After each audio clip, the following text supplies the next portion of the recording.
Hi guys, welcome back to Bindu YouTube channel. ನಾನಿವತ್ತು ಮಾಡ್ತಾ ಇರೋದು ಡೈಲಿ ವ್ಲಾಗ್. ನಾನಿವತ್ತು 30 ಡೇಸ್ ಚಾಲೆಂಜ್ನ ಎಕ್ಸೆಪ್ಟ್ ಮಾಡ್ಕೊಂಡಿದ್ದೆ. ಇವತ್ತು ಡೇ 3 ಆಗಿದೆ. ಬನ್ನಿ ನೋಡೋಣ ನಾನು ಎಷ್ಟು ವೆಯ್ಟ್ ಇದ್ದೀನಿ ಅಂತ. ನಾನಿವತ್ತು ಬೆಳಗ್ಗೆ ಸ್ವಲ್ಪ ಲೇಟಾಗಿದ್ದೆ. ಫ್ರೆಶ್ ಆಗಿ ಬಂದು ನಾನು ವೆಯ್ಟ್ ಚೆಕ್ ಮಾಡ್ತಾಯಿದ್ದೀನಿ.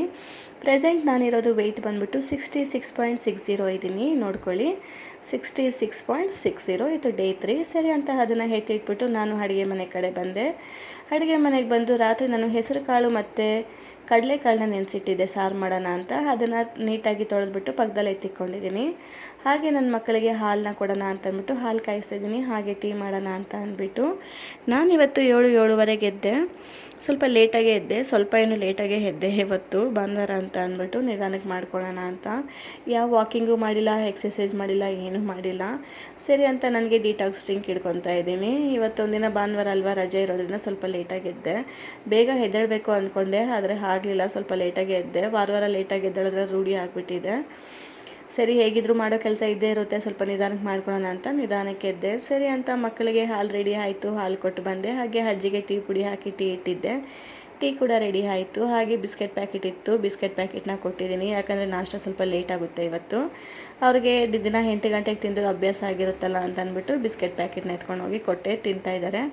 ಹಾಗೆ ನಾನು ಡಿಟಾಕ್ಸ್ ಡ್ರಿಂಕನ್ನು ಮಾಡಿದ್ನಲ್ವ, ನಾನು ಎತ್ಕೊಂಡೋಗಿ ಅವ್ರ ಜೊತೆ ಕುಡ್ಕೊಂಡು ಮಾತಾಡಿಕೊಂಡು ಒಂದು ಸ್ವಲ್ಪ ತಿದ್ಬಿಟ್ಟು ಮತ್ತು ನಾನು ಅಡುಗೆ ಮನೆ ಕಡೆಗೆ ಬಂದೆ. ಸರಿ ಅಂತ ಸ್ಟವ್ನ ಕ್ಲೀನ್ ಮಾಡ್ಕೊತಾ ಇದ್ದೀನಿ, ನಾಷ್ಟ ಮಾಡೋಣ ಅಂತ ಅಂದ್ಬಿಟ್ಟು.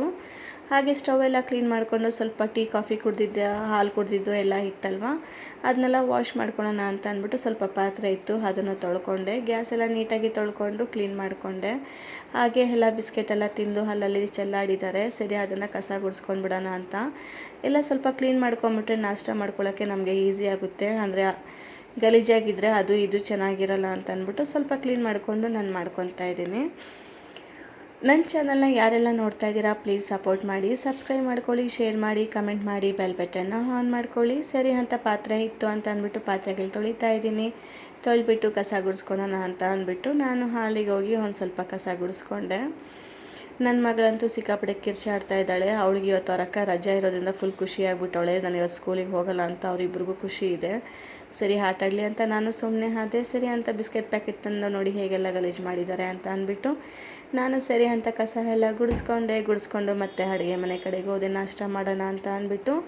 ನಾನು ಇವತ್ತು ನಾಷ್ಟ ಏನೂ ಮಾಡ್ತಾಯಿಲ್ಲ, ಒಂದೇ ಸಲ ಅಡುಗೆ ಮಾಡ್ತಾಯಿದ್ದೀನಿ. ಸರಿ ಅಂತ ಅನ್ನಕ್ಕಿಟ್ಟು ಕಡಲೆಕಾಳೆಲ್ಲ ನೆನೆಸಿಟ್ಟಿದ್ನಲ್ವ, ಅದನ್ನು ಸಾರು ಮಾಡೋಣ ಅಂತ ಅಂದ್ಬಿಟ್ಟು ಸಾರಿಗೆಲ್ಲ ರೆಡಿ ಮಾಡಿಕೊಂಡೆ. ಈರುಳ್ಳಿ, ಟೊಮೆಟೊ, ಬೆಳ್ಳುಳ್ಳಿ, ಕೊತ್ತಂಬರಿ ಸೊಪ್ಪು, ಚಕ್ಕೆ, ಲವಂಗ ಎಲ್ಲ ಹಾಕಿ ಫ್ರೈ ಮಾಡ್ಕೊತಾ ಇದ್ದೀನಿ. ಅದು ಫ್ರೈ ಮಾಡೋದು ತಣ್ಣಗಾಗೋ ಅಷ್ಟೊತ್ತಿಗೆ ನಾನು ಆಲೂಗಡ್ಡೆ ಕಟ್ ಮಾಡ್ಕೊಳ್ಳೋಣ ಅಂತ ಆಲೂಗಡ್ಡೆ ತೊಗೊಂಡೆ.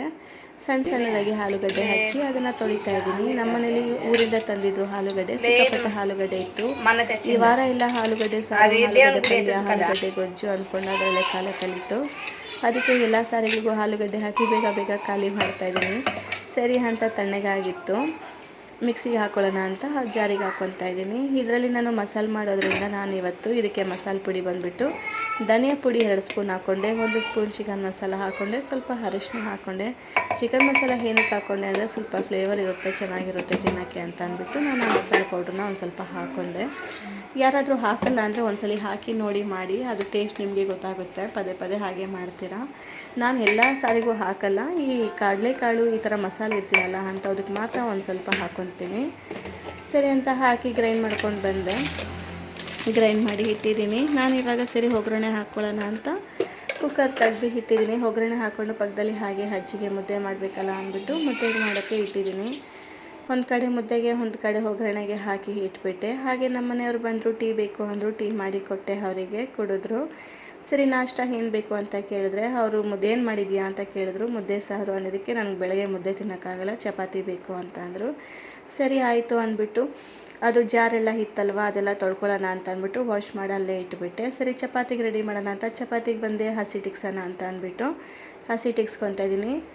ನೀರು ಹಾಕಿ, ಉಪ್ಪು ಹಾಕಿ, ಹಸಿಟ್ಟಾಕಿ ಅದನ್ನು ನಾದಿಟ್ಟಿದ್ದೀನಿ. ಒಂದು ಸ್ವಲ್ಪ ಎಣ್ಣೆನ ಸ್ವಲ್ಪ ಜಾಸ್ತಿನೇ ಹಾಕ್ಕೊಂಡೆ ನಾನು, ಯಾಕಂದರೆ ಚಪಾತಿ ಮಾಡೋ ಟೈಮಲ್ಲಿ ಸ್ವಲ್ಪ ಹಾಕ್ಕೊತೀನಿ. ನಾದಬೇಕಾದ್ರೆ ಒಂದು ಸ್ವಲ್ಪ ಎಣ್ಣೆನ ಸ್ವಲ್ಪ ಜಾಸ್ತಿ ಹಾಕ್ಕೊಂಡು ನಾದಿಡ್ತೀನಿ. ಸರಿ, ಮಾಡಿದ ತಕ್ಷಣ ಹಾಗೆ ಮಾಡಿದ್ರೆ ಚೆನ್ನಾಗಿರಲ್ಲ, ಎಗ್ಸಿದ ತಕ್ಷಣ ಅಂದ್ಬಿಟ್ಟು ಸ್ವಲ್ಪ ಹೊತ್ತು ಒಂದು 10 ನಿಮಿಷ ಸಪ್ರೇಟಾಗಿ ಎತ್ತಿಡ್ಕೊಂಡೆ ಹಸಿಟ್ಟನ್ನು. ಎತ್ತಿಟ್ಟು ಒಂದು 10 ನಿಮಿಷ ಇಟ್ಬಿಟ್ಟು ಆಮೇಲೆ ನಾನು ಚಪಾತಿ ಮಾಡೋಕ್ಕೆ ಸ್ಟಾರ್ಟ್ ಮಾಡಿದೆ. ಹಾಗೆ ನನ್ನ ಮಕ್ಕಳನ್ನ ಕೇಳಿದೆ, ನಾಷ್ಟ ಏನು ತಿಂತೀರಾ ಅಂತ ಅಂದ್ಬಿಟ್ಟು. ಅವರು ಚಪಾತಿ ಬೇಕು ಅಂತ ಹೇಳಿದ್ರು. ಸರಿ, ಅವ್ರು 3 ಜನಕ್ಕೂ ಚಪಾತಿ ಮಾಡಿಕೊಟ್ಬಿಡೋಣ ಅಂತ ಅಂದ್ಬಿಟ್ಟು ಮಾಡ್ತಾಯಿದ್ದೀನಿ. ಈಗ ಚಪಾತಿಯನ್ನು ಹೀಗೆ ತೀಡ್ತಾಯಿದ್ದೀನಿ. ಒಂದು 3 ಚಪಾತಿ ನಮ್ಮ ಮನೆಯವ್ರಿಗೆ ತೀಡ್ಕೊಂಡೆ. ಹಾಗೆ ನನ್ನ ಮಕ್ಕಳಿಗೆ ಒಂದೊಂದು ತೀಡ್ಕೊಡೋಣ ಅಂತ ಅಂದ್ಬಿಟ್ಟು ಅವ್ರಿಗೂ ಸೇರಿ ಮಾಡಿದೆ. ಹಾಗೆ ಮುದ್ದೆಗೂ ಹಿಟ್ಟಿದ್ನಲ್ವ, ಅದು ಬೇಯ್ತಾ ಇತ್ತು. ಅಷ್ಟೊತ್ತಲ್ಲಿ ಚಪಾತಿ ಮಾಡ್ಕೊಬಿಡೋಣ ಅಂತ ವಿಜಿಲ್ ಬಂದಿತ್ತು ಸಾರು. ಅದನ್ನೆತ್ತಿ ಪಕ್ಕದಲ್ಲಿ ಇಟ್ಟು ಚಪಾತಿಗೆ ಹೆಂಚನ್ನು ಇಟ್ಟಿದ್ದೀನಿ. ಈಗ ನಾನು ಚಪಾತಿ ಮಾಡಿಕೊಂಡು ಹಾಗೆ ಅದಕ್ಕೆ ಒಗ್ಗರಣೆ ಕೊಟ್ಕೊಂಡೆ. ಸಾರು ಪರವಾಗಿಲ್ಲ, ಚೆನ್ನಾಗೇ ಬಂದಿದೆ. ಅಷ್ಟು ತಿಕ್ಕಾಗೂ ಮಾಡಿಲ್ಲ, ಅಷ್ಟು ನೀರಾಗೂ ಮಾಡಿಲ್ಲ, ಒಂದು ಮೀಡಿಯಮಾಗಿ ಮಾಡಿದ್ದೀನಿ. ಯಾಕಪ್ಪ ಅಂದ್ರೆ ಇವತ್ತು ಬೆಳಗ್ಗೆ ಸಾರು ಮಾಡಿದ್ದೀನಿ ಅಂದರೆ, ಮಧ್ಯಾಹ್ನ ಇವತ್ತು ಭಾನುವಾರ ಆಗಿರೋದನ್ನ ಚಿಕನ್ ತರ್ತಾರೆ. ನಮ್ಮ ಅಜ್ಜಿ ಬಂದು ಚಿಕನ್ ತಿನ್ನಲ್ಲ. ಇನ್ನು ಬೆಳಗ್ಗೆ ನಾಷ್ಟ ಮಾಡಿದ್ರೆ ಮತ್ತು ರಾತ್ರಿಗೆ ಅಡುಗೆ ಮಾಡಬೇಕಾಗುತ್ತೆ. ಆದ್ದರಿಂದ ಬೆಳಗ್ಗೆ ಸಾರು ಮಾಡಿಟ್ಟೆ, ಇವಾಗಾದರೆ ರಾತ್ರಿಗೂ ಸಾರಾಗುತ್ತೆ ಅಂತ ಅಂದ್ಬಿಟ್ಟು ಒಂದೇ ಸಲ ಅಡುಗೆ ಮಾಡಿ ಮುದ್ದೆ ಮಾಡಿ ಇಟ್ಬಿಟ್ಟೆ ಅವರಿಗೆ. ರಾತ್ರಿಗೂ ಅದೇ ಸಾರಿಗೆ ಅನ್ನನೋ ಮುದ್ದೆನೋ ಚಪಾತಿನೋ ಮಾಡಿಕೊಂಡ್ರೆ ನಡೆಯುತ್ತೆ. ಹಾಗೆ ಅಂದ್ಬಿಟ್ಟು ಹೆಂಚು ಕಾದಿತ್ತು. ಚಪಾತಿ ಮಾಡಿ ಒಂದೊಂದೇ ಬಿಸಿ ಬಿಸಿಯಾಗಿ ಅವ್ರು 3 ಜನಕ್ಕೂ ಹಾಕ್ಕೊಟ್ಟೆ, ತಿಂದರು. ತಿಂತ ನಾನು ವಿಜಿಲನ್ನು ಹಾರಿತ್ತಲ್ವ ಕುಕ್ಕರಲ್ಲಿ ತೆಗೆದು ನೋಡಿದೆ. ಕಾಳುಗಳೆಲ್ಲ ಚೆನ್ನಾಗಿ ಬೆಂದಿತ್ತು, ಮಸಾಲ ಕೂಡ ಚೆನ್ನಾಗಿ ಹಿಡ್ದಿತ್ತು, ಚೆನ್ನಾಗಿತ್ತು ಸಾರು. ತೆಗೆದುಬಿಟ್ಟು ಸ್ವಲ್ಪ ಕಾಯಿಸೋಣ ಅಂತ ಕಾಯಿಸ್ತಾ ಇದ್ದೀನಿ. ಒಗ್ಗರಣೆ ನಾನು ಫಸ್ಟೇ ಹಾಕಿಬಿಟ್ಟೆ ಇಟ್ಬಿಡ್ತೀನಿ, ಮತ್ತೇನು ಒಗ್ಗರಣೆ ಕೊಡೋಕ್ಕೆ ಹೋಗಲ್ಲ. ಸರಿ ಅಂತ ಚಪಾತಿ ರೆಡಿ ಆಯಿತು. ನನ್ನ ಮಗಳಂತೂ ಫುಲ್ ಖುಷಿ ಆದ್ಲು, ಯಾಕೆಂದರೆ ಅವಳಿಗೆ ಚಪಾತಿ ಅಂದರೆ ಇಷ್ಟ. ಅದಕ್ಕೆ ಸರಿ ಖುಷಿಪಟ್ಟು ತಿಂತಾಯಿದ್ರು ಇಬ್ಬರು, ಆಟಾಡ್ಕೊಂಡು ಕಿತ್ತಾಡ್ಕೊಂಡು. ಹಾಗೆ ಸಾರು ಆಗಿದೆ. ಮುದ್ದೆಗೆ ನೋಡಿದೆ, ಸರಿ ಮುದ್ದೆಗೂ ಹಸಿಟ್ಟಾಕಿ ಕಳಿಸಿಟ್ಟಿದ್ದೀನಿ. ಮುದ್ದೆನೂ ರೆಡಿ ಆಯಿತು. ಇನ್ನೇನು ಒಂದು 10 ನಿಮಿಷ, ಒಂದು 5-10 ನಿಮಿಷಕ್ಕೆ ಸಿಮ್ಮಲ್ಲಿ ಇಟ್ಟು ಬಿಟ್ಬಿಡ್ತೀನಿ, ಚೆನ್ನಾಗಿ ಬೇಯಲಿ ಅಂತ ಅಂದ್ಬಿಟ್ಟು. ಇಲ್ಲಾಂದರೆ ಹೊಟ್ಟೆ ನೋವು ಬರುತ್ತೆ ಅಂತ. ಕಮ್ಮಿ ಅಂದರೂ ಒಂದು 5 ನಿಮಿಷ ಆದರೂ ಬಿಡಬೇಕು. ಹಾಗೆ ಹಸಿಟ್ಟನ್ನು ಇಕ್ಸ್ಬಿಟ್ಟು ಮಾಡಿದ್ರೆ ಚೆನ್ನಾಗಿರಲ್ಲ ಅಂತ ಅಂದ್ಬಿಟ್ಟು ಸ್ವಲ್ಪ ಹೊತ್ತು ಹಾಕಿ ಇಟ್ಟಿದ್ದೀನಿ, ಮುಚ್ಚಿಟ್ಟೆ. ಇನ್ನೇನು ಒಂದು 5 ನಿಮಿಷ ಆದಮೇಲೆ ರೆಡಿ ಆಯಿತು. ಈಗ ನಾನು ಮುದ್ದೆಗೆ ಕಲಿಸ್ಕೊತಾ ಇದ್ದೀನಿ. ಪಾಪ 10:30 ಆಯಿತು. ಇವತ್ತು ಲೇಟ್ ಆಯಿತು. ನಮ್ಮ ಅಜ್ಜಿಗೂ ಹೊಟ್ಟೆ ಹಸು ಆಯ್ತೇನೋ ನನಗೆ ಗೊತ್ತಿಲ್ಲ. ವಯಸ್ಸಾಗಿದೆಲ್ಲ, ಅವ್ರಿಗೂ ತುಂಬ ಹೊತ್ತು ಇರೋಕ್ಕಾಗಲ್ಲ. ಅದಕ್ಕೆ ನಾನು ಬೇಗ ಮಾಡಿಬಿಡ್ತೀನಿ. ಬೇರೆ ಟೈಮಲ್ಲಿ ಆದರೆ ಮಕ್ಕಳಿಗೆ ಹೇಗಿದ್ರು ಮಾಡಿರ್ತೀನಲ್ಲ, ಕೊಟ್ಬಿಡ್ತೀನಿ, ತಿನ್ಕೊತಾರೆ. ಅದರಿಂದ ಇವತ್ತು ಬಿಸ್ಕೆಟ್ ಪ್ಯಾಕೆಟ್ ತೊಗೊಬಂದು ಕೊಟ್ಟೆ, ಪಾಪ ತಿನ್ನಲಿ ಅಂತ ಅಂದ್ಬಿಟ್ಟು. ಹಾಗೆ ಮುದ್ದೆನೂ ರೆಡಿ ಆಯಿತು. ಅಜ್ಜಿಗೆ ಹೇಳಿದೆ ನೀರೆಲ್ಲ ತೊಗೊಂಡೋಗಿಡಮ್ಮ ಅಂತ, ತೊಗೊಂಡೋಗಿ ಇಟ್ಟರು. ಸರಿ, ಅವ್ರಿಗೂ ಮಾಡಿ ಕೊಟ್ಬಿಟ್ಟು ಇವತ್ತು ನಾನು ನಾಷ್ಟ ಮುದ್ದೆನೇ ತೊಗೊತಾ ಇದ್ದೀನಿ. ನಾನು ಚಪಾತಿ ನನಗೋಸ್ಕರ ಏನೂ ಮಾಡ್ಕೊಂಡಿಲ್ಲ.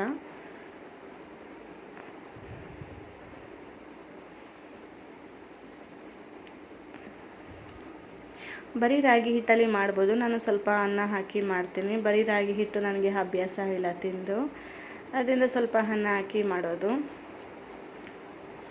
ಈಗ ಸಾರು ಹಾಕಿ ಮುದ್ದೆ ಹಾಕಿ ಅವ್ರಿಗೆ ಕೊಟ್ಬಿಡ್ತೀನಿ. ನಾನು ಒಂದು ಸ್ವಲ್ಪ ಹೊತ್ತು ತುಂಬ ಹೊತ್ತು ಇಟ್ಬಿಟ್ಟಿದ್ದೆ ಹಸಿಟ್ಟನ್ನ. ಸ್ವಲ್ಪ ಸಿಮ್ಮಲ್ಲಿ ಇಟ್ಟಿದ್ನಲ್ವ, ಸ್ವಲ್ಪ ಅಡುಗಂಟಿದೆ. ಸರಿ, ಏನು ಮಾಡೋಕ್ಕಾಗಲ್ಲ ಅಂತ ಅದನ್ನೇ ಮೇಲೆ ನೀಟಾಗಿರೋದನ್ನ ತಗೊಂಡು ನಾನೀಗ ಹಾಕ್ಕೊಂಡೆ. ಅದು ಅಡುಗಂಟಿದ್ರೂ ಪರವಾಗಿಲ್ಲ, ಚೆನ್ನಾಗಿ ಬೆಂದಿದ್ರೆ ಸಾಕು. ಇಲ್ಲ ಅಂತಂದರೆ ಹೊಟ್ಟೆ ನೋವು ಬರುತ್ತೆ. ನಾನಂತೂ ತಿನ್ನೋದೇ ಅಪರೂಪ, ಮುದ್ದೆ ಜಾಸ್ತಿ ತಿನ್ನೋಕ್ಕೆ ಹೋಗೋದಿಲ್ಲ. ಯಾವಾಗಾದರೂ ಒಂದೊಂದು ಸಲ ಮಸಾಲೆ ಸಾರು ಚಿಕನ್ ಸಾರು ಮಾಡುವಾಗ ತಿಂತೀನಿ, ದಿನ ಅಂತೂ ತಿಂದು ಅಭ್ಯಾಸ ಇಲ್ಲ. ಸರಿ ಅಂತ ಮಾಡಿ ಹಾಕ್ಕೊಂಡೆ. ನಾನು ರೈಸ್ ಚಪಾತಿ ಜಾಸ್ತಿ ತೊಗೊತೀನಿ, ಅದಕ್ಕೆ ಈ ಥರ ಇರೋದು.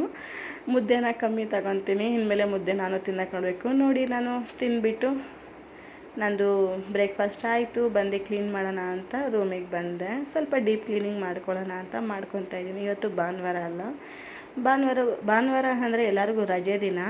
ಅಂದರೆ ನಮ್ಮ ಹೆಂಗಸರಿಗೆ ಭಾನುವಾರ ಅಂದರೆ ಕ್ಲೀನಿಂಗ್ ಡೇ. ಕ್ಲೀನ್ ಮಾಡ್ಕೊಳಕ್ಕೋಸ್ಕರನೇ ಭಾನುವಾರ ಬರೋದು. ಸರಿ ಅಂತ ಎಲ್ಲ ಕ್ಲೀನ್ ಮಾಡ್ಕೊತಾ ಇದ್ದೀನಿ. ನನ್ನ ಮಕ್ಕಳನ್ನ ಇಬ್ಬರು ತೀಟೆ ಮಾಡ್ತಾಯಿದ್ರು ಅಂತ ಕರ್ಕೊಂಡೋಗಿ ಮೇಲೆ ಬಿಟ್ಟು ಬಂದೆ. ಆಟಾಡ್ಕೊ ಹೋಗ್ರಿ ಅಂತ ಅಂದ್ಬಿಟ್ಟು. ಹಾಗೆ ಅಜ್ಜಿನೂ ಕಳಿಸ್ದೆ, ಮಕ್ಕಳು ನೋಡ್ಕೊ ಹೋಗಮ್ಮ ಅಂತ ಅಂದ್ಬಿಟ್ಟು. ಅಜ್ಜಿ ಇರೋದ್ರಿಂದ ಮಕ್ಕಳನ್ನ ಆರಾಮಾಗಿ ನೋಡ್ಕೊತಾರೆ. ನನ್ನ ಕೆಲಸ ನಾನು ಮಾಡ್ಕೋಬೋದು. ಇಲ್ಲಾಂದರೆ ಡಬಲ್ ಕೆಲಸ, ಅವನು ನೋಡಬೇಕು, ಮನೇಲೂ ಮಾಡಬೇಕಂದ್ರೆ ಕಷ್ಟ ಆಗುತ್ತೆ. ಹೇಗೋ ಅಜ್ಜಿ ಇರೋದ್ರಿಂದ ಕರ್ಕೊಂಡೋಗಿ ಬಿಟ್ಬಿಡ್ತೀನಿ. ಅವ್ರ ಹತ್ರ ಆಟ ಆಡ್ಕೊಂಡಿರ್ತಾರೆ. ಆಮೇಲೆ ಹಾಲಿಗೆ ಬಂದೆ ಕ್ಲೀನ್ ಮಾಡೋಣ ಅಂತ. ಶೋಕೇಶ್ ನೋಡಿ ನನಗೆ ತಲೆ ಸುತ್ತು ಬಂತು. ನನಗೆ ಏನಪ್ಪ ಇಷ್ಟೊಂದು ಹಿಡ್ಕೊಂಡಿದ್ದೀನಿ ಅಂತ ಅನ್ನಿಸ್ತು. ಸರಿ, ಎಲ್ಲ ತೆಗಿಯೋಣ, ಕ್ಲೀನ್ ಮಾಡೋಣ ಅಂತ ಅಂದ್ಕೊಂಡೆ. ಯಾರ್ಯಾರ ಮನೇಲೋ ಏನೇನೋ ಹಿಡ್ಕೊತಾರೆ. ನಮ್ಮ ಮನೇಲಿ ನಾನು ನೋಡಿದ್ರೆ ಬರೀ ಸಿರಪ್ ಬಾಟ್ಲ್ ಹಿಡ್ಕೊಂಡಿದ್ದೀನಿ. ಯಾಕಪ್ಪ ಅಂದರೆ ಯಾವ ಟೈಮಲ್ಲಿ ಮಕ್ಕಳಿರೋ ಮನೇಲಿ ಯಾವಾಗ ಏನಾಗುತ್ತೆ ಗೊತ್ತಾಗಲ್ಲ. ಸಡನ್ನಾಗಿ ನೈಟ್ ಹೊತ್ತು ಜ್ವರ ಬಂದುಬಿಡುತ್ತೆ, ಮಕ್ಕಳಿಗೆ ಏನೋ ಒಂದು ಆಗುತ್ತೆ. ಆ ಟೈಮಲ್ಲಿ ನಾವು ಹಾಸ್ಪಿಟ್ಲಿಗೆ ಕರ್ಕೊಂಡು ಹೋಗೋಕ್ಕಾಗಲ್ಲ, ದೂರ ಬರ ಇರುತ್ತೆ. ನಮ್ಮ ಮನೆಯವರಿದ್ದರೆ ಪರವಾಗಿಲ್ಲ, ಅವ್ರು ಊರಿಗೆ ಹೋಗಿದ್ರೆ ಕರ್ಕೊಂಡು ಹೋಗೋಕ್ಕೆ ಕಷ್ಟ ಆಗುತ್ತೆ. ಆದ್ದರಿಂದ ಎಲ್ಲ ಥರನೂ ಜ್ವರಕ್ಕೆ, ವಾಮಿಟಿಂಗು, ಮೋಷನು ಎಲ್ಲ ಥರ ಸಿರಪ್ನು ನಾನು ತೊಗೊಬಂದು ಇಟ್ಬಿಟ್ಟಿರ್ತೀನಿ. ಖಾಲಿ ಆಯಿತು ಅಂತಂದರೆ ಮತ್ತೆ ತರಿಸಿ ಇಟ್ಕೊತೀನಿ. ಯಾವ ಟೈಮಲ್ಲಿ ಹೆಂಗಿರುತ್ತೋ. ಮಕ್ಕಳಿಗಂತೂ ಯಾವ ಟೈಮಲ್ಲಿ ಏನಾಗುತ್ತೆ ಅಂತ ಹೇಳೋಕ್ಕಾಗಲ್ಲ. ಅನ್ಎಕ್ಸೆಪ್ಟೆಡ್ ಏನಾದರೂ ಆಗ್ಬೋದು, ಹೇಳೋಕ್ಕಾಗೋದಿಲ್ಲ. ಚೆನ್ನಾಗೇ ಇರ್ತಾರೆ, ಇದ್ದಕ್ಕಿದ್ದಂಗೆ ಜ್ವರ ಬಂದುಬಿಡುತ್ತೆ. ಅದರಿಂದ ಎಲ್ಲ ತೆಗೆದು ಮನೇಲಿ ಇಟ್ಕೊಂಡಿರ್ತೀನಿ ಎಮರ್ಜೆನ್ಸಿಗೆ. ಸರಿ ಅಂತ ಎಲ್ಲ ತೆಗೆದು ಕ್ಲೀನ್ ಮಾಡ್ಕೊತಾ ಇದ್ದೀನಿ. ಮತ್ತೆ ಬಂದಳು ನನ್ನ ಮಗಳ ಮೇಲೆಯಿಂದ ಕೆಳಗಡೆ, ಏನು ಮಾಡ್ತಾಯಿದ್ದೀಯ ಅಮ್ಮ ಅಂತ ಅಂದ್ಬಿಟ್ಟು, ಹೋಗಮ್ಮ ಅಂತ ಅಂದ್ಬಿಟ್ಟು ಏನೋ ತಿಂಡಿ ಕೊಟ್ಟು ಮತ್ತೆ ಕಳಿಸ್ದೆ ಮೇಲ್ಗಡೆಗೆ. ಅವಳಿತ್ತು ಅಂದರೆ ಇನ್ನೂ ಡಬಲ್ ಕೆಲಸ ಎಲ್ಲ ಕಿತ್ತಾಕ್ಬಿಡ್ತಾಳೆ. ಸರಿ ಇದೇ ಥರ ಎಲ್ಲ ಕ್ಲೀನಿಂಗ್ ಮಾಡ್ಕೊತಾ ಇದ್ದೆ. ಹಾಗೆ ನಮ್ಮಮ್ಮಗೆ ಅಪ್ಪನ ಬಂದರು. ನಾನು ನಮ್ಮ ಮನೇಲಿರುವಾಗ ನನ್ನ ಮಗಳು ನನಗೇನು ಟಾರ್ಚರ್ ಕೊಡ್ತಾಳೋ ಅದೇ ಟಾರ್ಚರ್ ನಾನು ನಮ್ಮಮ್ಮನ ಕೊಡ್ತಾಯಿದ್ದೆ. ಯಾವ ಕೆಲಸನೂ ಮನೇಲಿ ಮಾಡ್ತಾ ಇರಲಿಲ್ಲ, ಎಲ್ಲ ನಮ್ಮಮ್ಮನೇ ಮಾಡ್ತಾಯಿದ್ರು. ಸ್ಕೂಲಿಗೆ ಹೋದರೂ ಕೂಡ 10ನೇ ಕ್ಲಾಸ್ ಆದರೂ ಕೂಡ ಸ್ಕೂಲಿಗೆ ಹೋಗೋಕೆ ನಮ್ಮಮ್ಮನೇ ತಿನ್ನಿಸ್ತಾಯಿದ್ರು, ನನಗೆ ಜಡೆ ಹಾಕ್ತಾಯಿದ್ರು, ಎಷ್ಟು ಕೆಲಸ ಮಾಡ್ತಾಯಿದ್ರು. ಹಾಗೆ ನಾನು ಸಿಕ್ಕಾಪಟ್ಟೆ ಕೋಪ ಜಾಸ್ತಿ ನನಗೆ. ಕಿತ್ಲಾಡ್ತಾಯಿದ್ವಿ, ಜಗಳ ಆಡ್ತಾಯಿದ್ವಿ, ಹಾಗೆ ಚೆನ್ನಾಗೂ ಇರ್ತಾಯಿದ್ವಿ, ಹಾಗೆ ಒಂಥರ ಇರ್ತಾಯಿದ್ದೆ.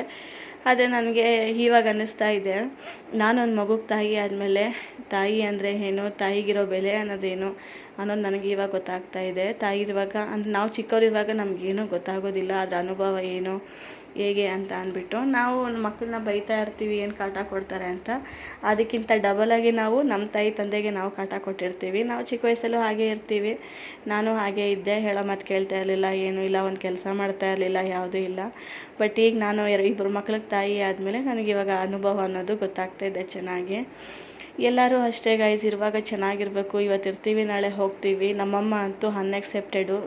ಇಷ್ಟು ಬೇಗ ನನ್ನನ್ನು ಕೈ ಬಿಟ್ಟು ಹೋಗ್ತಾರೆ ಅಂತ ನಾವು ಅಂದ್ಕೊಂಡಿರಲಿಲ್ಲ. ಏನು ಮಾಡೋಕ್ಕಾಗೋಲ್ಲ, ಬೇಜಾರಾಗುತ್ತೆ. ಸಿಕ್ಕಾಪಟ್ಟೆ ನೆನೆಸ್ಕೊಂಡ್ರೆ ಎಮೋಷ್ನಲ್ ಆಗಿಬಿಡ್ತೀವಿ. ಅದಕ್ಕೆ ನಾನು ಜಾಸ್ತಿ ಅಲ್ಲಿಗೆ ಹೋಗೋಕ್ಕೂ ಇಷ್ಟಪಡ್ತಾ ಇಲ್ಲ. ಮುಂಚೆ ಅಂದರೆ ವಾರಕ್ಕೆ 15 ದಿವಸಕ್ಕೆ, ತಿಂಗಳಿಗೆ 1 ಸಲ 2 ಸಲ ಹೋಗಿ ಬರ್ತಾಯಿದ್ದೆ. ಆದರೆ ಇವಾಗ ಅದೆಲ್ಲನೂ ನನಗೆ ಓಡಾಡಿರೋ ಜಾಗ ಅಲ್ವಾ, ತುಂಬ ಬೇಜಾರಾಗುತ್ತೆ. ಅಲ್ಲಿ ಹೋದರೆ ಎಮೋಷ್ನಲ್ ಆಗಿಬಿಡ್ತೀನಿ. ಮನೇಲಿ ಮಕ್ಕಳಿರೋದ್ರಿಂದ ನಾನು ಎಮೋಷ್ನಲ್ ಆಗಿಬಿಟ್ರೆ ಮತ್ತು ಯಾವ ಕೆಲಸ ಮಾಡ್ಕೊಳ್ಳೋಕೆ ಇಷ್ಟ ಆಗೋಲ್ಲ, ಅಡುಗೆ ಮಾಡೋಕ್ಕೆ ಇಷ್ಟ ಆಗೋಲ್ಲ, ಅವ್ರು ನೋಡೋಕ್ಕೂ ಇಷ್ಟ ಆಗೋಲ್ಲ. ಅದರಿಂದ ನಾನೇ ಸ್ವಲ್ಪ ಕಂಟ್ರೋಲ್ ಮಾಡಿಕೊಂಡು, ನನಗೂ ಮಕ್ಕಳಿದ್ದಾರೆ, ನಾನು ಇದು ಮಾಡಬೇಕು, ಮಕ್ಕಳು ನೋಡ್ಕೋಬೇಕು ಅಂತ ಅಂದ್ಬಿಟ್ಟು ನಾನೇ ಸ್ವಲ್ಪ ಇದು ಮಾಡ್ಕೊತೀನಿ. ಏನು ಮಾಡೋದು. ಆದರೆ ತುಂಬ ಜ್ಞಾಪನ ಬರ್ತಾರೆ. ಇರಬೇಕಾದ್ರೆ ನಾವು ಜಗಳ ಮಾಡ್ತೀವಿ, ಹೊಡಿತೀವಿ, ಒಡ್ಲಾಡ್ಕೊತೀವಿ, ಏನೇನೋ ಇದು ಮಾಡ್ತೀವಿ, ಒಬ್ಬರ ಮೇಲೆ ಒಬ್ರು ದೂರ ಹೇಳ್ಕೊತೀವಿ. ಆದರೆ ಅವ್ರು ಹೋದ್ಮೇಲೆ ನಮಗೆ ಅವ್ರು ಅಂದರೆ ಏನು ಅಂತ ನಮಗೆ ಗೊತ್ತಾಗೋದು. ಅವರೆಷ್ಟು ಕಷ್ಟ ಬಿದ್ದವ್ರೆ, ನಮಗೋಸ್ಕರ ಇಷ್ಟು ಮಾಡಿದ್ದಾರೆ. ಅವ್ರು ಇರಬೇಕಾದ್ರೆ ನಮಗೇನೂ ಗೊತ್ತಾಗೋದಿಲ್ಲ. ಅದಕ್ಕೆ ಇರುವಾಗೆ ನಾವು ಅವ್ರನ್ನ ಚೆನ್ನಾಗಿ ನೋಡ್ಕೋಬೇಕು, ಚೆನ್ನಾಗಿ ಹಿಡ್ಕೋಬೇಕು. ಅಕ್ಕ ಆಗಲಿ, ತಂಗಿ ಆಗಲಿ, ಅಣ್ಣ ತಮ್ಮ ಯಾರೇ ಇರಲಿ, ಜಗಳ ಮಾಡಿಕೊಂಡು ಸುಮ್ಮನೆ ದೂರ ಆಗಿಬಿಡ್ತೀವಿ. ದೂರ ಆಗುವಾಗಲೇ ನಮ್ಗೆ ಗೊತ್ತಾಗೋದು ಅವ್ರ ವ್ಯಾಲ್ಯೂ ಅನ್ನೋದು ಏನು ಅಂತ ಅಂದ್ಬಿಟ್ಟು. ಈಗ ನಮ್ಮ ತಾಯಿ ವ್ಯಾಲ್ಯೂ ಏನು ಅಂತ ನನಗೆ ಇವಾಗ ತುಂಬ ಅನುಭವ ಆಗಿದೆ, ತುಂಬ ಅರ್ಥ ಆಗಿದೆ. ಈಗ ನಮ್ಮ ತಾಯಿಯನ್ನು ನಾನು ನಮ್ಮ ಅಕ್ಕ ರೂಪದಲ್ಲಿ ನಾನು ನೋಡ್ಕೊತಾ ಇದ್ದೀನಿ. ಎಲ್ಲರೂ ಹೇಳ್ತಾರೆ ಒಬ್ಬರು ಮಗು ಬೇಡ, 2 ಇರಬೇಕು ಅಂತ. ಏನಕ್ಕೆ ಹೇಳ್ತಾರೆ ಅಂತ ನನಗೆ ಇವಾಗ ಗೊತ್ತಾಯಿತು. ತಾಯಿ ಇರೋ ತನಕ ತಾಯಿಗೆ ನಾವು ಕಷ್ಟ ಸುಖನ ಹೇಳ್ಕೊತಾ ಇದ್ವಿ. ಬಟ್ ಇವಾಗ ಅಕ್ಕ ಇದ್ದಾರೆ, ಅಕ್ಕ ಇರೋದ್ರಿಂದ ಅಕ್ಕಗೆ ಹೇಳ್ಕೊತೀನಿ. ಏನೇ ತೊಂದರೆ ಬಂದರೂ, ಏನೇ ಆದರೂ ಹಿಂದೆ ಮುಂದೆ ಅನ್ನೋದು ಒಬ್ರು ಇರಬೇಕು ಗೈಸ್. ಎಷ್ಟೇ ಸ್ವಂತ ಬಂದ ಅಂತಿರಲಿ, ಬಟ್ ಎಲ್ಲ ಹೇಳ್ಕೊಳಕ್ಕೂ ಆಗೋಲ್ಲ. ತಾಯಿ ಹತ್ರ ಹೇಳ್ಕೊಳ್ಳೋಷ್ಟು ಯಾರಿಗೂ ಹೇಳೋಕ್ಕಾಗಲ್ಲ. ಆದರೆ ಈಗ ಎಲ್ಲನೂ ಅಕ್ಕ ಹತ್ರ ಹೇಳ್ಕೊಬೇಕು ಅನಿಸುತ್ತೆ, ಮಾತಾಡಬೇಕು ಅನಿಸುತ್ತೆ, ಹೋಗಬೇಕು ಅನಿಸುತ್ತೆ, ಬರಬೇಕು ಅನಿಸುತ್ತೆ. ಆ ಥರ ಇದ್ರ ಬಗ್ಗೆ ಮಾತಾಡೋದು ತುಂಬ ಎಮೋಷ್ನಲ್ ಆಗಿ ಕಣ್ಣಲ್ಲಿ ನೀರು ಬರುತ್ತೆ. ಬೇಡ, ಇಲ್ಲಿಗೆ ಸ್ಟಾಪ್ ಮಾಡ್ತೀನಿ. ಸರಿ, ಮತ್ತೆ ಎಲ್ಲ ಕ್ಲೀನ್ ಮಾಡ್ಕೊಂಡು ಎತ್ತಿಟ್ಟೆ ಕಸ ಗುಡಿಸ್ಕೊಳ್ಳೋಣ ಅಂತ ಕಸ ಗುಡಿಸ್ತಾ ಇದ್ದೀನಿ. ಬಟ್ ಏನಕ್ಕೆ ಆ ಮಾತು ಹೇಳಿದೆ ಅಂತ ಅಂದರೆ, ಎಲ್ಲರಿಗೂ ಹೇಳೋದಿಷ್ಟೇ, ಯಾರನ್ನೂ ದೂರ ಮಾಡ್ಕೋಬೇಡಿ. ದೂರ ಮಾಡ್ಕೊಂಡ್ಮೇಲೆ ಅವ್ರ ವ್ಯಾಲ್ಯೂ ಅನ್ನೋದು ಗೊತ್ತಾಗೋದು. ಯಾರೇ ಆಗಲಿ ಯಾರನ್ನೂ ದೂರ ಮಾಡ್ಕೋಬೇಡಿ. ತಂದೆ ಆಗಿರ್ಬೋದು, ತಾಯಿ ಆಗಿರ್ಬೋದು, ಮಕ್ಕಳು, ಹಸ್ಬೆಂಡು, ಯಾರೇ ಆಗಲಿ. ಹಸ್ಬೆಂಡಲ್ಲಿ ನಾವು ತಾಯಿ ತಂದೆನ ಇಬ್ಬರನ್ನ ನೋಡ್ಕೊತೀವಿ. ಬಟ್ ಆದ್ರೂ ಒಂದ್ಸಲಿ ತಾಯಿನ ಕಳ್ಕೊಂಡ್ಬಿಟ್ರೆ ಅವ್ರ ವ್ಯಾಲ್ಯೂ ಅನ್ನೋದಕ್ಕಿಂತನೂ ನಮಗಿನ ಮೇಲೆ ನಮಗೆ ಒಂಥರ, ಅದನ್ನು ಮಾತಲ್ಲಿ ಹೇಳೋಕ್ಕೂ ನನಗೆ ಬರ್ತಾ ಇಲ್ಲ. ಅಂದರೆ ಯಾರನ್ನೂ ಇರುವಾಗ ಚೆನ್ನಾಗಿ ನೋಡ್ಕೊಳ್ಳಿ, ಮತ್ತು ಅವ್ರನ್ನ ಕಳ್ಕೊಬೇಡಿ. ಮನೇಲಿ ಇದ್ಕೊಂಡು ಅವ್ರನ್ನ ಸುಮ್ಮನೆ ಜಗಳ ಮಾಡ್ಕೊಳೋದು, ಹೊಡಿಯೋದು, ಅವ್ರನ್ನ ಬೈಯೋದು, ಅವ್ರು ಇರಬೇಕಾದ್ರೆ ನಮ್ಗೆ ಆ ವ್ಯಾಲ್ಯೂ ಗೊತ್ತಾಗಲ್ಲ. ಅದರಿಂದ ಯಾರೇ ಆಗಲಿ ತಾಯಿ ತಂದೆನ ಚೆನ್ನಾಗಿ ನೋಡ್ಕೊಳ್ಳಿ ಅಂತ ಹೇಳ್ತೀನಿ. ಹಾಗೆ ಸರಿ ಅಂದ್ಬಿಟ್ಟು ಮನೆಯೆಲ್ಲ ಕ್ಲೀನ್ ಮಾಡಿಕೊಂಡೆ. ತಾಯಿ ಬಗ್ಗೆ ಎಷ್ಟು ಮಾತಾಡಿದ್ರೂ ಸಾಕಾಗೋದಿಲ್ಲ.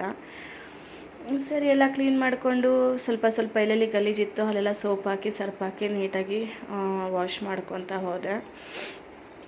ವಾಶ್ ಮಾಡಿಕೊಂಡು ಸರಿ ಅಡುಗೆ ಮನೆ ಕ್ಲೀನ್ ಮಾಡಬೇಕಾಗಿತ್ತು. ಅಡುಗೆ ಮನೆಗೆ ಕೈ ಇಟ್ಟರೆ ಏನಪ್ಪ ಅಂತ ಅಂದರೆ ಒಂದಿನ 2 ದಿನ ಆದರೂ ಸಾಕಾಗೋದಿಲ್ಲ. ಯಾಕಂದರೆ ಅದು ಫುಲ್ ಎತ್ತು ಕ್ಲೀನ್ ಮಾಡಬೇಕು. ಮೊನ್ನೆ ಶಿವರಾತ್ರಿಗೆ ನಾನೆಲ್ಲ ಕ್ಲೀನ್ ಮಾಡಿದ್ದು, ಅದಕ್ಕೆ ನಾನು ಯಾವುದೂ ಎತ್ತಿಲ್ಲ. ನಾಳೆ ನಾಳಿದ್ದಲ್ಲಿ ಯಾವ ಥರ ಕ್ಲೀನ್ ಮಾಡ್ಕೊಳ್ಳೋಣ ಅಂತ ಸುಮ್ಮನೆ ಬಿಟ್ಬಿಟ್ಟೆ. ಎಲ್ಲ ಒಂದೇ ದಿನ ಮಾಡಿಕೊಂಡ್ರೆ ನನಗೂ ಇದಾಗುತ್ತೆ ಅಂತ ಅಂದ್ಬಿಟ್ಟು ಇವತ್ತಿಗೆ ಸದ್ಯಕ್ಕೆ ಹಾಲು ಮತ್ತು ಕಿಚನ್ನ ನಾನು ಕ್ಲೀನ್ ಮಾಡಿಕೊಂಡೆ. ನೋಡಿ ಈ ಥರ ಕಾಣಿಸ್ತಾ ಇದೆ.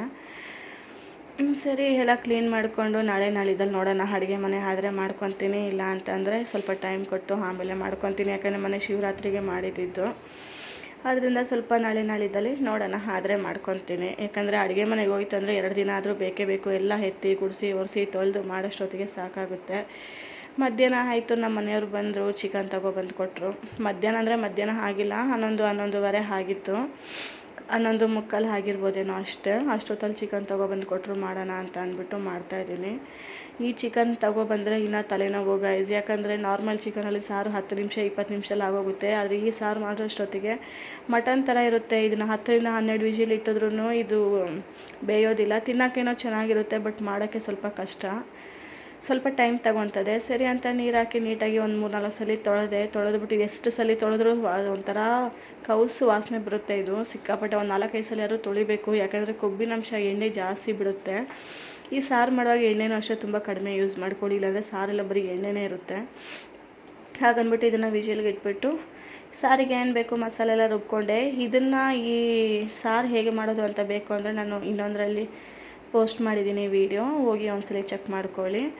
ನೋಡಿ ಅರಿಶಿನ ಉಪ್ಪು ಮತ್ತು ಚಿಕನ್ ಹಾಕಿ ನಾನು ವಿಜಿಲ್ಗೆ ಇಟ್ಟಿದ್ದೀನಿ. ವಿಜಿಲ್ಗೆ ಇಟ್ಬಿಟ್ಟು ಎಲ್ಲ ರೆಡಿ ಮಾಡ್ಕೊಳ್ಳೋಣ ಅಂತ ಹೋದೆ. ನನಗೆ ಸರಿ ಕಾಫಿ ಕುಡಿಬೇಕು ಅಂತ ಅನ್ನಿಸ್ತು. ಕಾಫಿ ಲವರ್ ಆಗಿರೋದ್ರಿಂದ ಕಾಫಿ ಮೇಲೆ ಜ್ಞಾನ ಹೋಗ್ತಾ ಇರುತ್ತೆ. ಸರಿ ಅಟ್ಲೀಸ್ಟ್ ಬ್ಲ್ಯಾಕ್ ಕಾಫಿ ಆದರೂ ಕುಡಿಯೋಣ ಅಂತ ಮಾಡ್ಕೊತಾ ಇದ್ದೀನಿ. ಈ ವೆಯ್ಟ್ ಲಾಸ್ ಮಾಡೋರಿಗೆ ನಾನು ಟಿಪ್ಸ್ ಕೊಡೋದೇನು ಅಂತ ಅಂದರೆ, ಈ ಲೆಮನ್ ಮತ್ತು ಕಾಫಿ ಪೌಡರು ನಿಜವಾಗೂ ತುಂಬ ಒಂಥರ ಮ್ಯಾಜಿಕ್ ಅಂತಲೇ ಹೇಳ್ಬೋದು. ಇದೊಂಥರ ಇಂಪ್ರೂವ್ ಆಗುತ್ತೆ. ನಾವು ಇದನ್ನು ಯಾರನ್ನ ವೆಯ್ಟ್ ಲಾಸ್ ಮಾಡ್ತಾಯಿದ್ರೆ ಇದನ್ನು ಒಂದ್ಸಲ ಟ್ರೈ ಮಾಡಿ. ಇದರಿಂದ ತುಂಬ ಬೆನಿಫಿಟ್ ಇದೆ. ನಾನು ಯಾರೋ ವಿಡಿಯೋ ಮಾಡಿದ್ದನ್ನು ನೋಡಿ ನಾನು ಕಾಪಿ ಮಾಡಿದ್ದು, ಬಟ್ ಇದು ನಿಜಾನೇ. ಇದು ತಗೊಳ್ಳೋದ್ರಿಂದ ನಮಗೆ ವೆಯ್ಟ್ ಲಾಸ್ ಅನ್ನೋದು ಸ್ವಲ್ಪ ಬೇಗ ಆಗುತ್ತೆ. ಸರಿ ಅಂತ ನಾನು ಕಾಫಿ ಕುಡ್ಕೊತ ನಾನು ಈರುಳ್ಳಿ ಟೊಮೆಟೊ ಎಲ್ಲ ರೆಡಿ ಮಾಡ್ಕೊತಾ ಇದ್ದೀನಿ. ಪುದೀನ ಕೊತ್ತಂಬರಿ ಎಲ್ಲ ರೆಡಿ ಮಾಡಿಟ್ಟಿದ್ದೀನಿ. ಬಟ್ ಏನು ಅಂದರೆ ಸ್ಟಾರ್ಟಿಂಗಲ್ಲಿ ಅದು ಬ್ಲ್ಯಾಕ್ ಕಾಫಿ ಕುಡಿಯೋಕ್ಕೆ ಸ್ವಲ್ಪ ಕಷ್ಟನೇ, ನಿಂಬೆಹಣ್ಣು ಹಾಕಿರೋದ್ರಿಂದ. ಆದರೂ ಏನು ಮಾಡೋಕ್ಕಾಗಲ್ಲ. ಕುಡಿದ್ರೆ ಅಂತೂ ಅದ್ರಲ್ಲಿ ಏನಿದೆ ಬೆನಿಫಿಟ್ ಅನ್ನೋದು ನನಗೆ ಗೊತ್ತಿಲ್ಲ. ಏನಂದರೆ ಅದು ನನಗೆ ವರ್ಕ್ ಆಗಿದೆ, ಅದನ್ನು ನಾನು ನಿಮಗೆ ಅದು ಟಿಪ್ಸನ್ನು ಕೊಡೋಕ್ಕೆ ಇಷ್ಟಪಡ್ತೀನಿ. ಹಾಗೆ ನೋಡಿ ಚಿಕನ್ ಸಾರು ಮಾಡ್ತಾಯಿದ್ದೀನಿ, ಅದು ರೆಡಿ ಆಗ್ತಾ ಬಂತು. ಇವತ್ತೇನು ನನ್ನ ಬಟ್ಟೆ ಏನೂ ಒಗ್ದಿಲ್ಲ. ಯಾಕಂದರೆ ಇದನ್ನು ಮಾಡಿಕೊಂಡೆ ನಾನು ಮಧ್ಯಾಹ್ನ ಸಾಯಂಕಾಲ ಹಾಗೇ ಹೋಗ್ಬಿಡುತ್ತೆ. ಬೆಳಗ್ಗೆ ನೋಡಿ ಇವಾಗ ಆಗಲೇ ಊಟದ ಟೈಮ್ ಆಗೋಯ್ತು. ಇನ್ನು ನನ್ನ ಮಕ್ಕಳಿಗೆ ಮಾಡು ತಿನಿಸು. ಇವಾಗ ಎಣ್ಣೆ ಇಟ್ಟಿದ್ನಲ್ವ ತಲೆಗೆ, ನೆನ್ನೆ ಮಕ್ಕಳಿಗೆ ಇವತ್ತು ತಲೆಗೆ ಸ್ನಾನ ಮಾಡಬೇಕು. ಯಾಕಂದರೆ ನನ್ನ ಬೆಳಗ್ಗೆಗೆ ಸ್ಕೂಲಿಗೆ ಹೋಗಬೇಕು. ಮಗು ಸ್ಕೂಲಿಗೆ ಹೋಗ್ಬೇಕಾದ್ರೆ ಎಣ್ಣೆ ಹಿಡ್ಕೊಂಡ್ರೆ ಚೆನ್ನಾಗಿರಲ್ಲ. ಆದ್ದರಿಂದ ನಾನು ಭಾನುವಾರ ಸಾಯಂಕಾಲ ತಲೆಗೆ ಸ್ನಾನ ಮಾಡಿಬಿಡ್ತೀನಿ. ಸ್ನಾನ ಮಾಡಿ ಬೆಳಗ್ಗೆ ಎದ್ದು ಮಾಡಬೇಕಂದ್ರೆ ಅವಳ ಕೈಯಲ್ಲಿ ಆಗಲ್ಲ. ಎದ್ದೇಳೋದೇ ದೊಡ್ಡ ಕಷ್ಟ ಅವಳಿಗೆ. ಇನ್ನು ತಲೆಗೆ ಸ್ನಾನ ಮಾಡಿ ರೆಡಿ ಮಾಡಿ ಸ್ಕೂಲಿಗೆ ಕಳಿಸೋಷ್ಟೊತ್ತಿಗೆ ಟೈಮ್ 10 ಗಂಟೆ ಆಗಿಬಿಡ್ತದೆ. ಆದ್ದರಿಂದ ನಾನು ಬೆಳಗ್ಗೆ ಸ್ನಾನ ಮಾಡೋಕ್ಕೆ ಹೋಗಲ್ಲ. ನನ್ನ ಮಗಳು ಸದ್ಯಕ್ಕೆ ಇವಾಗ ಎದ್ದು ರೆಡಿಯಾಗಿ ಊಟ ತಿಂದು ಹಾಲು ಕುಡಿದು ಹೋದರೆ ಸಾಕಪ್ಪ ಅನಿಸ್ಬಿಟ್ಟಿದೆ. ಇನ್ನು ಸ್ನಾನ ಎಲ್ಲ ಮಾಡ್ಕೊಂಡು ಕೂತ್ಕೊಂಡ್ರೆ ಅವಳು ಮಾಡೋದು ಇಲ್ಲ, ಅದಾಗೋದಿಲ್ಲ. ಅದಕ್ಕೆ ನಾನು ಏನು ಮಾಡ್ತೀನಿ, ಸಂಜೆ ಹೊತ್ತಲೇ ಸ್ನಾನ ಮಾಡಿ ಕಳಿಸ್ಬಿಡ್ತೀನಿ. ಈ ಶನಿವಾರ ಬಂತು ಅಂದರೆ ತಲೆಗೆ ಎಣ್ಣೆ ಇಡ್ತೀನಿ. ಯಾಕಂದರೆ ನಾನು ಯಾವಾಗ ಅವಳಿಗೆ ಎಣ್ಣೆ ಕಡಿಮೆನೇ ಇಡೋದು, ದಿನ ಇಡೋಕ್ಕೆ ಹೋಗಲ್ಲ. ರಜೆ ಬರೋ ಟೈಮಲ್ಲಿ ಇಡ್ತೀನಿ, ಇಲ್ಲ ವಾರಕ್ಕೆ 2 ಸಲ ಇಡ್ತೀನಿ ಅಷ್ಟೇ. ಆದರೆ ಮಕ್ಕಳಿಗೆ ಇಡಬೇಕು. ಏನು ಮಾಡೋದು, ಸ್ಕೂಲಿಗೆ ಹೋಗೋದ್ರಿಂದ ತಲೆಗೆ ಅವಾಗೋಗಿ ಸ್ನಾನ ಮಾಡೋಕ್ಕಾಗಲ್ಲ. ವಾರಕ್ಕೆ 2ರಿಂದ 3 ಸಲ ಎಣ್ಣೆ ಇಡ್ತೀನಿ ಅಷ್ಟೇ.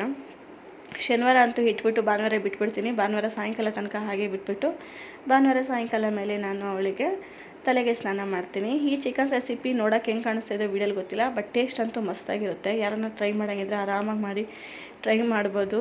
ಇದನ್ನು ಏನು ಅಷ್ಟೊಂದು ನಿಂಗೆ ಗೊತ್ತಿರೋಂಗೆ ಏನು ಅಷ್ಟು ಮಸಾಲ ಏನಿಲ್ಲ, ಈ ತೆಂಗಿನಕಾಯಿ ಇಲ್ಲ, ಇದು ಇಲ್ಲ, ಮಸಾಲನೂ ಜಾಸ್ತಿ ಹಾಕಿಲ್ಲ. 1 ಸ್ಪೂನ್ ಹಾಕ್ಕೊಂಡಿದ್ದೀನಿ.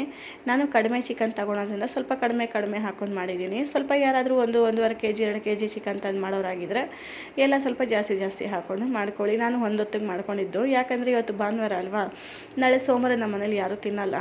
ಅದಕ್ಕೆ ಭಾನುವಾರಗೆ ಈಗಾಗಲೇ ಮಧ್ಯಾಹ್ನ, ಇನ್ನು ನೈಟಿಗೆ ಮಧ್ಯಾಹ್ನಕ್ಕೆ ಎಷ್ಟು ಬೇಕೋ ಅಷ್ಟು ಮಾಡಿಕೊಂಡೆ. ಇನ್ನು ಅಜ್ಜಿನೂ ತಿನ್ನಲ್ಲ. ನನಗೆ ನಮ್ಮ ಮನೆಯವರಿಗೆ ಮಕ್ಕಳಿಗೆ ಅಷ್ಟೇ. ಮಕ್ಕಳು ಎಷ್ಟು ತಿನ್ಬಿಡ್ತಾರಮ್ಮ ಅಂದರೆ 2-3 ಪೀಸ್ ತಿನ್ನೋದೇ ಜಾಸ್ತಿ ಅವರು. ಆದ್ದರಿಂದ ನಮ್ಮಿಬ್ಬರಿಗೆ ತಾನೇ ಅಂದ್ಬಿಟ್ಟು ಗಟ್ಟಿಗೆ ಮಾಡ್ಕೊತೀನಿ. ಜಾಸ್ತಿ ನೀರು ಹಾಕಿ ನಾನು ಮಾಡ್ಕೊಳಲ್ಲ. ಈ ಚಿಕನ್ ಸಾರು ಮಾಡಬೇಕಾದ್ರೆ ನೀರನ್ನು ಬೇರೆ ನೀರು ಹಾಕಿ ಮಾಡಬೇಡಿ, ಕುದಿಸಿಟ್ಟಿರೋ ನೀರನ್ನು ಮಾತ್ರ ಹಾಕ್ಕೊಳ್ಳಿ, ಚೆನ್ನಾಗಿರುತ್ತೆ. ಬೇರೆ ನೀರನ್ನ ಮಿಕ್ಸ್ ಮಾಡಿದ್ರೆ ಆ ಟೇಸ್ಟ್ ಅನ್ನೋದೇ ಹೋಗ್ಬಿಡುತ್ತೆ. ನೀವು ಆ ನೀರನ್ನು ಚಿಕನ್ ಇಡಬೇಕಾದ್ರೆ ಆ ನೀರು ಇಡ್ತೀವಲ್ಲ, ನಿಮಗೆ ಸಾರು ಎಷ್ಟು ಬೇಕು ಅಂತ ನೋಡಿಕೊಂಡು ನೀರನ್ನು ನೀವು ಇಟ್ಕೊಬಿಡಿ. ಯಾಕಂದರೆ ಅದು ಈ ಸಾರಿಗೆ ಮಾತ್ರ ಅದೇನೋ ಗೊತ್ತಿಲ್ಲ, ಬೇರೆ ನೀರು ಮಿಕ್ಸ್ ಮಾಡಿದ್ರೆ ಟೇಸ್ಟ್ ಅನ್ನೋದೇ ಹೋಗ್ಬಿಡುತ್ತೆ. ನಾವು ಬೇಯಿಸ್ಕೊಂಡಿರೋ ನೀರಲ್ಲೇ ನಾವು ಮಾಡ್ಕೊಂಡ್ರೇ ಅದು ಟೇಸ್ಟ್ ಅನ್ನೋದು ಚೆನ್ನಾಗಿರುತ್ತೆ. ಯಾರನ್ನ ಹೊಸ್ದಾಗಿ ಯಾರನ್ನ ಒಂದು ವೆರೈಟಿಯಾಗಿ ಮಾಡಬೇಕು ಅಂದರೆ ಈ ಥರ ಟ್ರೈ ಮಾಡಿ, ಚೆನ್ನಾಗಿರುತ್ತೆ. ಅಂದರೆ ನಾರ್ಮಲ್ ಚಿಕನ್ ಥರಕ್ಕಿಂತ ಈ ಥರ ಚಿಕನ್ ತೊಗೊಬಂತೀನಿ, ಒಂಥರ ಚೆನ್ನಾಗಿರುತ್ತೆ. ನನಗಂತೂ ಸಿಕ್ಕಾಪಟ್ಟೆ ಇಷ್ಟ. ಮತ್ತು ಇದು ಕುದಿಸಿರ್ತೀವಲ್ಲ ಆ ನೀರನ್ನು ಅಷ್ಟೇ ಮಕ್ಕಳಿಗೆ ಕೊಡಿ, ಅದರಲ್ಲಿ ತುಂಬ ಬೆನಿಫಿಟ್ ಇದೆ. ಬೋನ್ ಅನ್ನೋದು ಸ್ವಲ್ಪ ಸ್ಟ್ರೆಂತ್ ಬರುತ್ತೆ. ನಾನ್ ವೆಜ್ಜಲ್ಲಿ ಮಟನ್ ತಂದರೂ ಅಷ್ಟೇ ಆ ಥರ ಮಾಡಿ. ಇದು ನಂದು ನೈಟ್ ಊಟ. ಇವತ್ತು ವ್ಲಾಗ್ ಇದೆ. Thank you.